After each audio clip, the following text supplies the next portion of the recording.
ভরপুর আমের সিজনে যদি আমের কোনো ডেজার্ট না বানাই তাহলে কি আর হয়। আসসালামু আলাইকুম। দুটো আম নিয়ে আমি ছোট ছোট টুকরা করে ব্লেন্ড করে নিয়ে জুসটা বের করে নিলাম। আমটাকে কিন্তু আমি ছাঁকনির সাহায্যে চেলে একদম পিওর জুসটা বের করে নিলাম। এর ভিতরে আমি দিয়ে দেবো আধা চা চামচ আগার আগার পাউডার। এর সাথে কোনো চিনি অ্যাড করতে হবে না, কেননা আমগুলো অনেক মিষ্টি। আগার আগার পাউডার খুব ভালো করে মিশিয়ে নিয়ে এর ভিতরে 1 চিমটি পরিমাণে লবণ দিয়ে দেব। এখন চুলাটা জ্বালিয়ে কয়েকটা আমে বলক তুলে নেব খুব ভালো করে। এ পর্যায়ে কিন্তু নাড়া বন্ধ করা যাবে না, তাহলে নিচে লেগে যেতে পারে। একটা প্লেটে ট্রান্সফার করে নিলাম।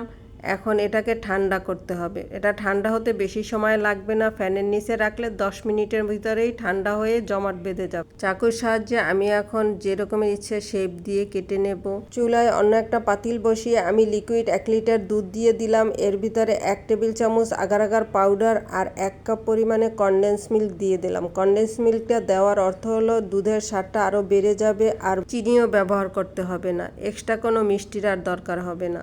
এখন আমি দুধেও খুব ভালো করে কয়েকটা বলক তুলে নেব।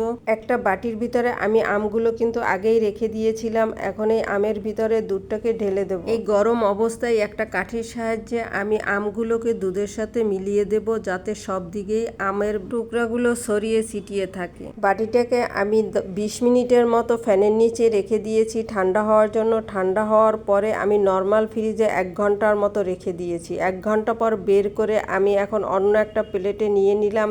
বানানোটা কিন্তু খুবই সহজ, একদম অল্প উপকরণে, শুধু আম আর দুধ, আগার আগার পাউডার, অন্য কিছুই আর প্রয়োজন নেই। আর আমের সাথে আমি কিন্তু আধা চা চামচ আগার আগার পাউডার দিয়েছি, যাতে আমটা একটু নরম নরম থাকে, মুখে লাগে। আপনারা চাইলে দুটো আমের পিউরির জন্য 1 চা চামচ আগার আগার পাউডার ব্যবহার করতে পারেন, তাহলে আমের টুকরোগুলো আরেকটু হার্ড হবে। তবে 1 লিটার দুধের জন্য 1 টেবিল চামচ আগার আগার পাউডার দিলেই যথেষ্ট। এর বেশি দিলে আগার আগার পাউডারের একটা স্মেল আসবে। আপনারা চাইলে দুধের সাথে কাস্টার্ড পাউডারও মিলিয়েও দিতে পারেন, তাহলে কাস্টার্ডেরও একটা স্মেল আসবে। কিন্তু আমার মনে হয়েছে বাসায় তৈরি করব একদম ফ্রেশ আম আর দুধ দিয়েই ম্যাঙ্গো পুডিং বানিয়ে ফেলি, কাস্টার্ডের আর স্মেলের দরকার নেই। তাই আমি কাস্টার্ড পাউডার দেইনি। আর আমার পুডিংটা এতটা সফট হয়েছে, আর আমগুলো দেখেন মনে হচ্ছে এখন কেটেছি। প্রচণ্ড গরমে ঠান্ডা ঠান্ডা ডেজার্ট খেতে কার না ভালো লাগে।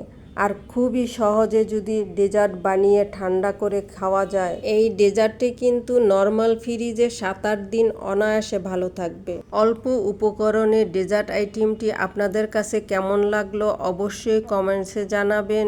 ভালো লেগে থাকলে বেশি বেশি শেয়ার করে দিবেন। সবাই ভালো থাকবেন। ফিরছি আবার কোনো নতুন রেসিপি নিয়ে। আল্লাহ হাফেজ।